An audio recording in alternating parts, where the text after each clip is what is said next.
University. He's going to be talking about back arc basins as seen during the Oceanographic Middle Ages. For much of his career, Dan Karig has investigated the mechanics and deformation in convergent margins around the world, most notably in Japan, Iran, and Indonesia. A seagoing scientist, Dan uses seismic reflection profiling, multi-beam bathymetry, deep submersible dives, and deep sea drilling. Before graduate school, Dan served in the U.S. Army Corps of Engineers and attended Combat Ranger School. As a graduate student at Scripps advised by Bill Menard, Dan participated in many research cruises across the world and excelled at compiling geological and geophysical data sets to look at big picture processes. His research at Scripps culminated in papers describing the ridges and basins of the Tonga-Kermadec Island Arc System, the Mariana Island Arc System, and the marginal basins in the Western Pacific.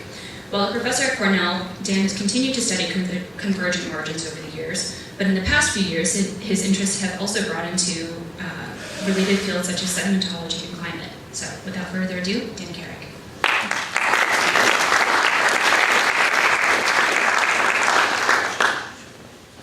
I think this is the first talk that is not going to be given with a British accent. It's not going to have any numbers in it. Okay, so John Slater contacted me, I don't know, more than half a year ago and asked me to give a talk on back arc basins. I said, John, I haven't had anything to do with back arc basins for 40 years, and I can't give a cutting-edge talk on back arc basins.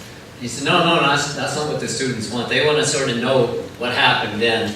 And so that's what I'm going to do. I'm going to sort of give you a story on what happened back in, I'll tell you why I call it the Middle Ages. And at the end, though, I'm going to try to sort of synopsize where we are in back arc basins. And I even came up with what I think is a bright idea that I'll dump on you and see what you think. See if I can make all this work. If I push this, is this going to go? Where's the advance? That's advance. Oh, okay. Oops, I didn't push the right. Oh, here it is. Now. Okay, here's the. Oh, it's still not doing it. Travis, is it on the side? What did you do? I cheated as well. Okay, so it's this That's arrow. the down. That's the down. Okay, so back arc basins are a subset of marginal basins, and I use marginal basins are shown in that sort of darker green section here, and I use this map as a base because I really like this. This was an old Scripps bathymetric chart, and I really hope there are a few copies laying around still. I lost my copy, but amazing enough, a colleague at Cornell, Maui Barazanji, had a copy in his office, and he actually got involved in back arc basins and seismic attenuation studies as a graduate student. Okay, but anyway, these are marginal basins. Marginal basins you can crudely define as oceanic basins that are separated from main ocean basins by some sort of barrier. Most of the time the barrier is an island arc. I just put the trenches in blue here. So what did people think about marginal basins in the Dark Ages? Well, most people thought that they were trapped behind these island arcs. So to say entrapment was the favored explanation for marginal basins. But in two cases, Japan and Kamchatka here, these are clearly continental, and they're kind of hard to call on entrapment for those. And so the Russians in this area here had this process called basification, where somehow what was continental crust got intruded with basalt type stuff and it collapsed and became oceanic. And the Japanese and I forget Dietz's first name, they decided it was extension in this region here that Japan pulled away from Asia. But I don't think anybody in their right mind would have suggested that you had extension in these other marginal basins, especially the ones close to Island Arc. Okay, but not all marginal basins are back arc basins. Okay, yeah, this slide shows,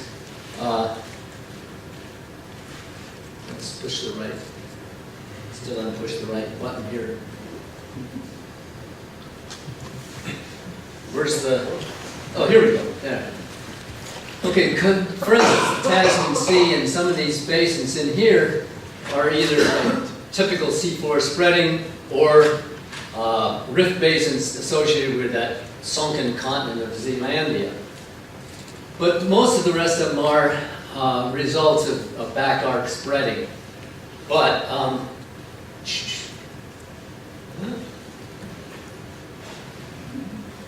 trying to get to the next slide.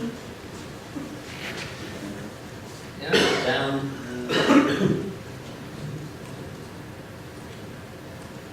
No?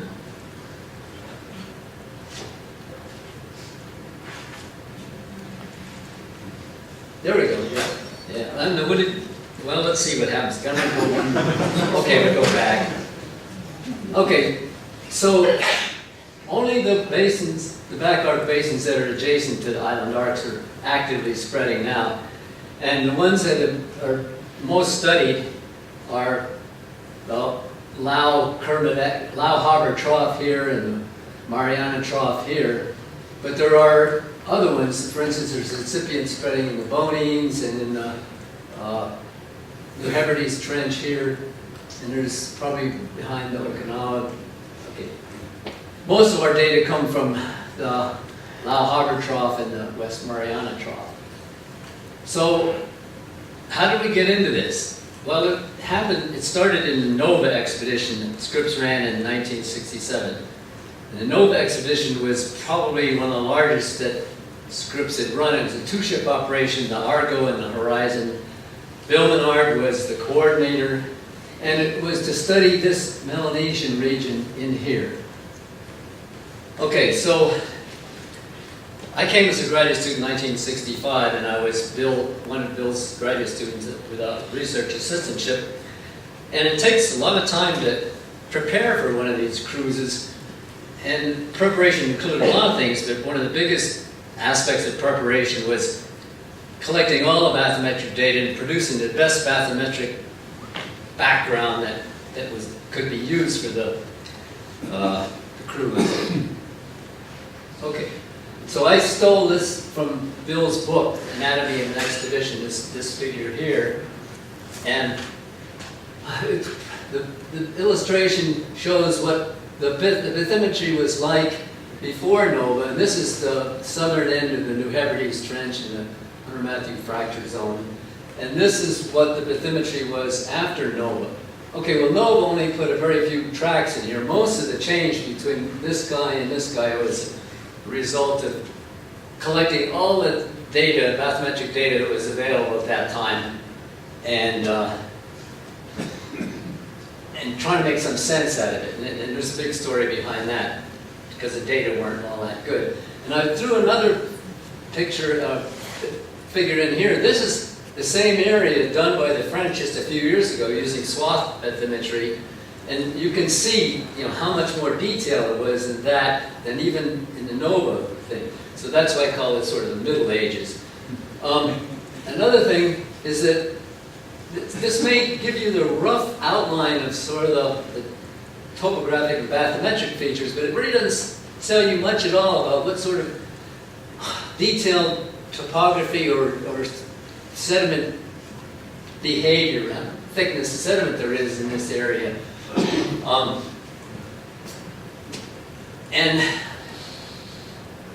Okay, seismic reflection profiling was just getting underway in the early part of the 1960s, and Lamont Doherty was the leader in that. Doc Ewing was sort of experimenting with different ways of doing this, and one of the very the earliest ways was the god-awful thing of throwing quarter-pound sticks of TNT off the back of the ship with a simple hydrophone behind it. And not only was this difficult, but they also killed the guy that way. And so they obviously tried to improve the technique as quickly as possible. And by the time Nova came along, we were using an air gun, at least on Argo, the horizon had this god-awful thing called the Archer, which I'll talk a little bit about later. But anyway, Doc Ewing sent Bill copies of some of these early profiles that had that were taken with these TNG things. I couldn't get one from the area, but this is from the Atlantic Ocean, and the go back. Okay, the raw data are here, and the interpretation is below. Okay, it's pretty crude, but nevertheless, you know, it tells you what the basement bathymetry is, and quite a bit about the nature of the sediment. Okay, now, it's been a long time and my memory isn't all that good, but this is the way, I'm going to make up a story that I think the way it happened. I was looking at these profiles and it seemed to me that, yeah, for most of the Melanesian area there was sediment in all these basins. There was quite a bit of sediment. But a profile or two that went across the Lau or the Harbor Trough didn't seem to have any sediment at all. You know, it was really rough, and so I went to Bill and I showed him this, and he said something like, "Oh, why don't you make this your project," or something like that. And so, yeah, that's sort of what I did. And so, this is a bathymetric map of that Lau Harbor area. Lau Basin here and a Harbor Trough down here. And this is the ship tracks in blue or Argo, and the ship tracks in red or Horizon. We didn't get to this area until almost the end of Nova. We came in this area here. These tracks sort of come together there and in different places because we ran seismic refraction lines in this area. And on top of the Kermadec, that's what it's called, Colville Ridge, and the trough here, Harbor Trough, and on top of the Kermadec Ridge, and in the trench, and it was actually a previous rate profile out in the ocean. And just a little aside here, we didn't have satellite navigation in those days. We had sextants. You know, we used the sun and I didn't do it.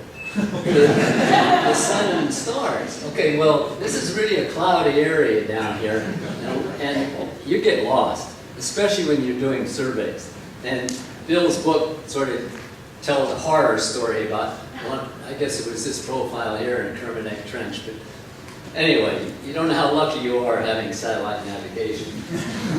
Okay, so anyway, after doing that leg, both ships came into Auckland here, and Argo took off and they, with the air gun, and did some profiling and went home. And Bill said, "Okay, Karig, you take the Horizon and you can go up the Lau Harbor Trough and do some profiling and go to Samoa, and you can also stay on the ship all the way back to Scripps."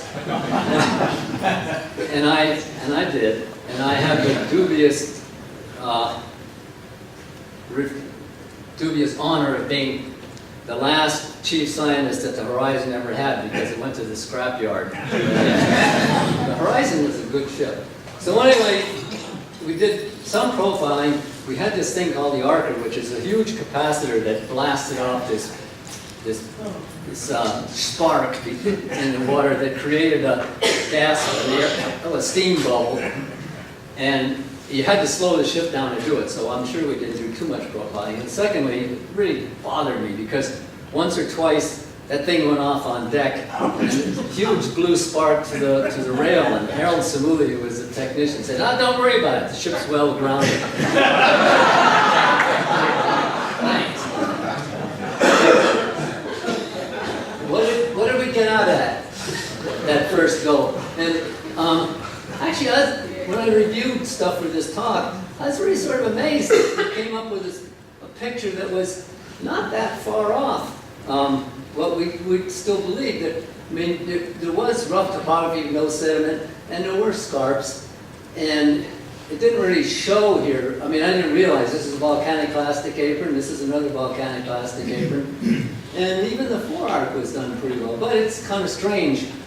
You know, look at, this is before, and there's no trench or anything. I was telling somebody earlier, Nova was done during, I mean, we knew about seafloor spreading. This is pre-plate tectonics.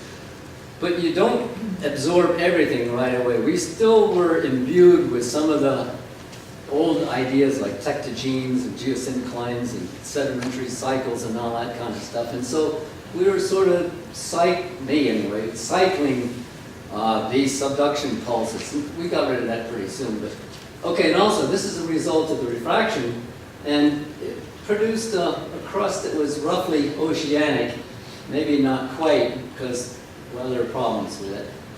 But it did show that, you know, it wasn't, certainly wasn't continental. It's much more post-oceanic than it was continental.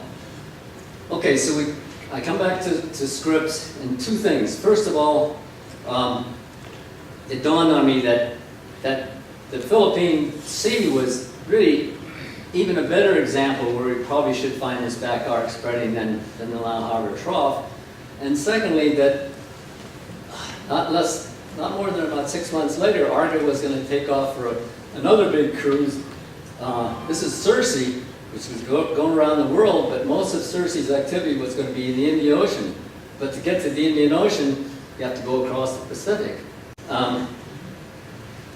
And I was trying to find a ship track for Circe, and I realized, hey, I have a cruise certificate from that. I don't think they do cruise certificates anymore, but that was kind of a neat idea.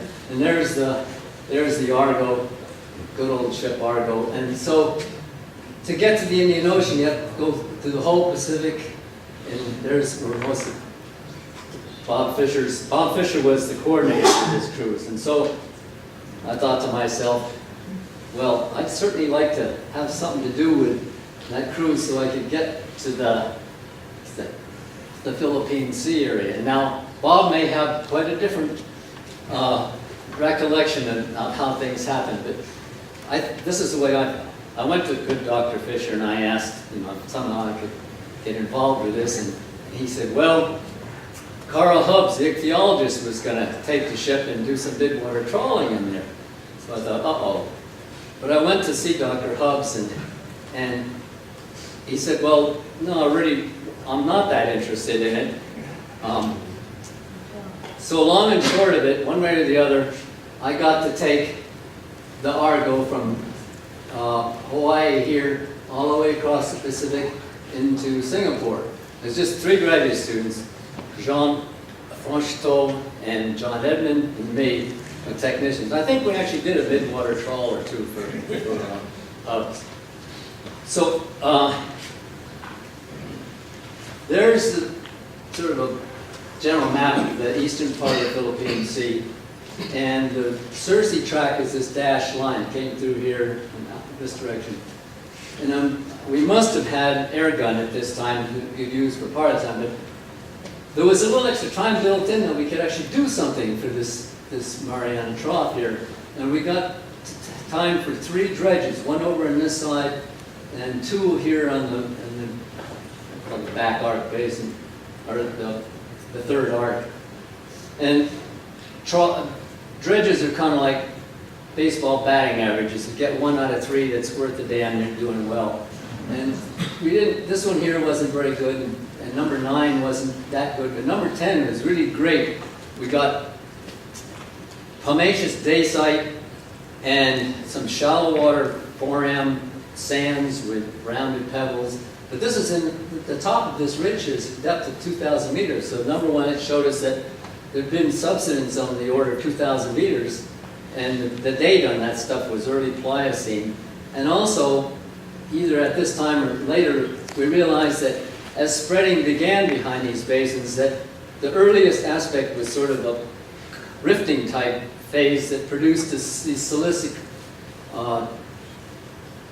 extrusive rocks. And actually further north of the Bonings later, there's whole volcanoes full of these things that I actually visited one island.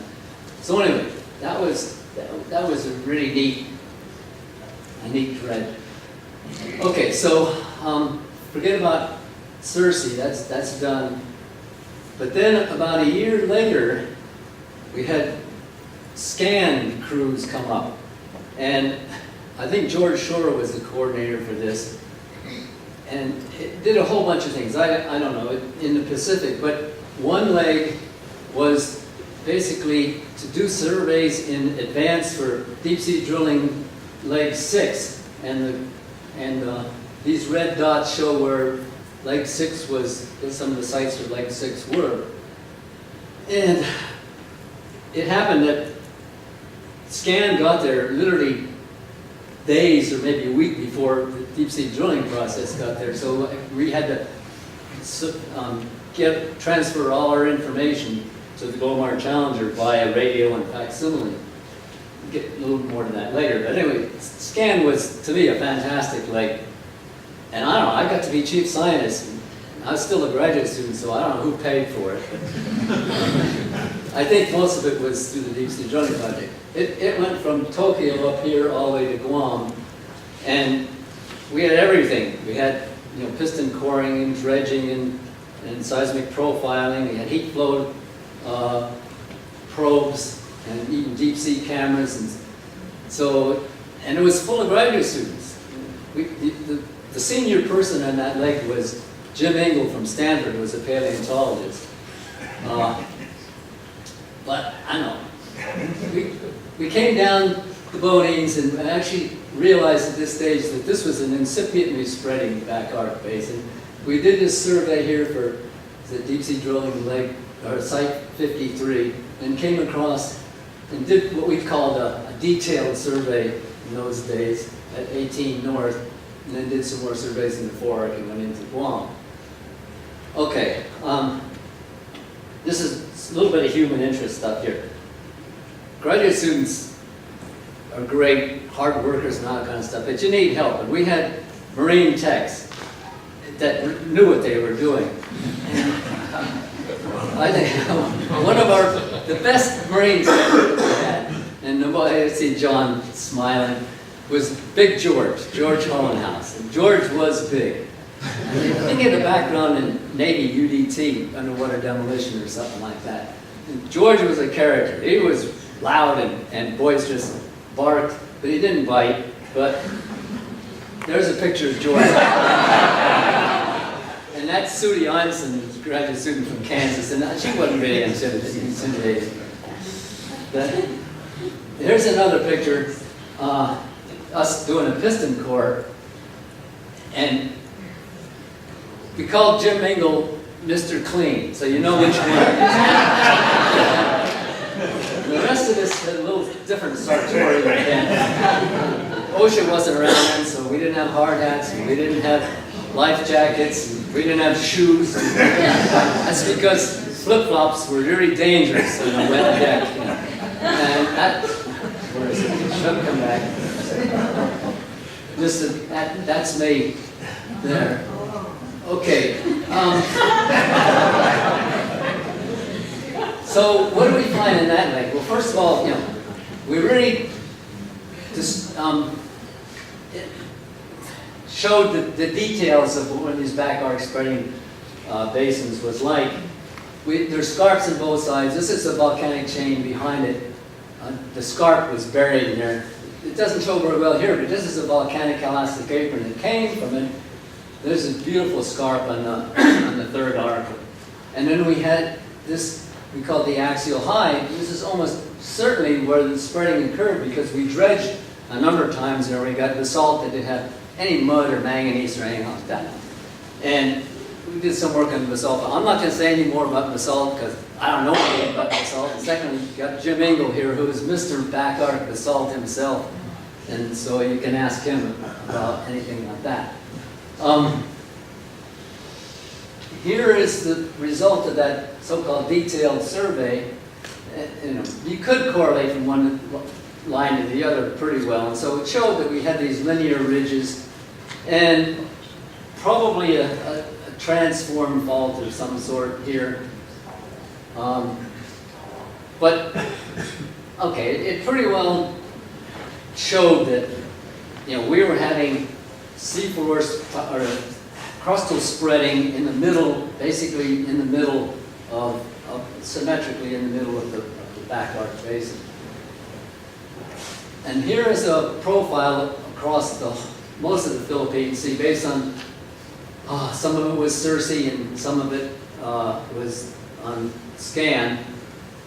And here's the Mariana Trough I've just described here, and the West Mariana Ridge here. And this whole mess here is the Presa Vela Basin. Well, it became pretty obvious the Presa Vela Basin was also a result of spreading, but it was a monster compared to the Mariana Trough. It's 1,000 kilometers wide, but it has a big volcanic plastic apron here, and roughly in the center it has this real rough topography, which later, it is symmetrical, and later it was shown to be the final spreading center for this basin.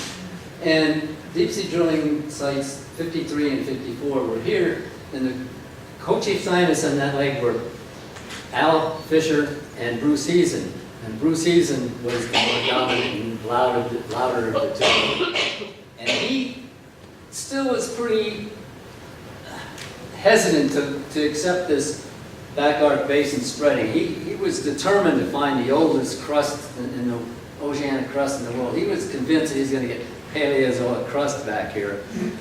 And remember, we're communicating via radio and stuff, and when they drilled here, they got, let's see, this one was mid-Miocene, and this one was earliest Miocene or late Oligocene. And I don't know what I said. It wasn't ha ha ha, I told you so, but it came across like that. And Bruce was never too friendly with me. Okay, so that's Presa Vela Basin, and there's the West Philippine. Okay. The West Philippine Basin here, and it looked like analogous to the other two basins, except even deeper and proven whole. Okay, and there was this is the Palau-Kyushu Ridge, and this is on Circe, and we really didn't go across it in the most optimal position, but there was a volcanic plastic apron here. Okay, so that takes care of the first sort of three endeavors into the Philippines. See, the next endeavor was Lake 31 of Deep Sea Drilling Project, and Mr. Klein and I were co-chief on that. And the goal there was to learn more about the West Philippine Basin, but also to get some sites in the Sea of Japan, and actually get this really neat site in the toe of the Nankai Trough, which started things. And we did get some evidence and data from the Shikoku Basin. I'm not going to talk about this in all. This was a total bust because there's a lot of gas in the sediments.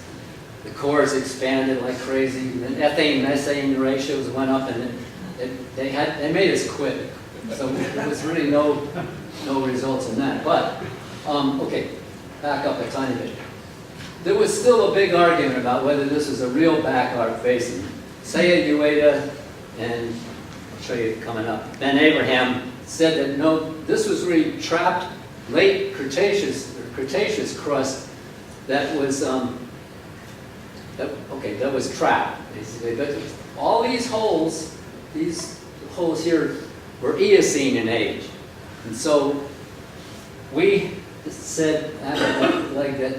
No, it wasn't trapped ocean at all. It was another back arc basin, and this is the Ben Abraham and Ueda's idea that there was this seafloor regular seafloor spreading center, and that one of the transforms turned into a trench here in the late Eocene. But there was our solution that we had a back arc basin, and the trench is actually part of this thing here called Okidaido Ridge. Okay, so that's basically the last time I ever was on a ship in the back arc basin. Uh-oh, I gotta move along. Okay, but I reared my ugly head once more. I gotta show this. We thought that back arc spreading pulses and volcanic pulses were sort of coeval, that the volcanism was in pulses, and definitely the spreading, the back arc spreading was in pulses. But Lake 59 at the Deep Sea Drilling Project said no, they were syncopated. That first of all you had back arc basins, and then this volcanism came up, and then Lake 60 came along and said no, you had volcanism going all over the place. Well, I wrote a paper, which I reread and kind of liked it, that the pulses of back arc spreading were definitely episodic.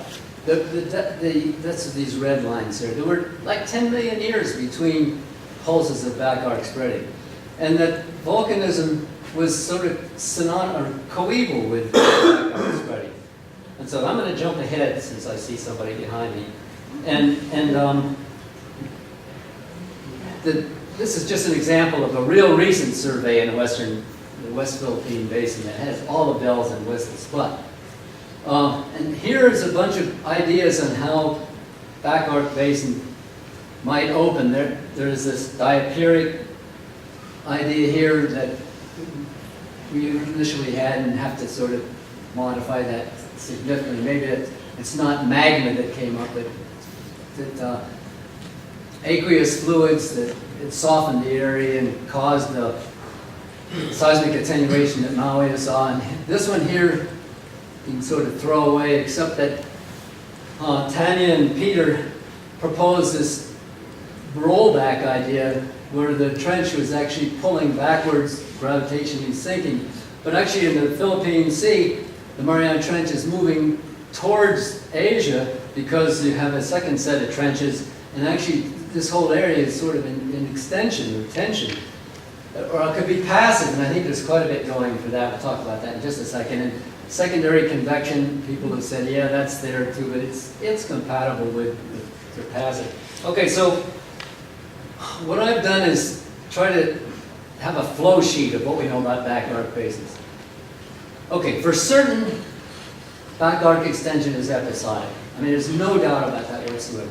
Secondly, extension starts just about at the volcanic chain. That's probably a weak part, and I think Tanya and Peter said that, but it's logical. And thirdly, the spreading stream migrates backward from the volcanic chain, and it's symmetric within the basin. So it almost has to be passive. It has to be a separate process than just something to do with the volcanic chain. This is a little hairier, but I believe it. Arc volcanism is episodic or occurs in pulses. And I've talked to Sue Kay, who's our petrologist, who's worked in the Aleutians and in the Andes, and she thinks that these pulses are real, and that in between pulses there's almost no volcanism at all. It's kind of strange, but nevertheless, that's an observation. And it's not quite as clear, but I believe this, that extension begins about the same time as the volcanic upsurge. So the two occur together. And so this is the bright idea. This is what I'm proposing, that this back arc lithosphere is during these intervals between pulses is under extensional stress. I know I'm mixing terms there. But the lithosphere is strong enough to resist failing. But then one of these volcanic pulses starts, which weakens the lithosphere because of all this fluid coming up and everything, and causes failure. And once the failure begins, it just continues, goes on its own as a passive process.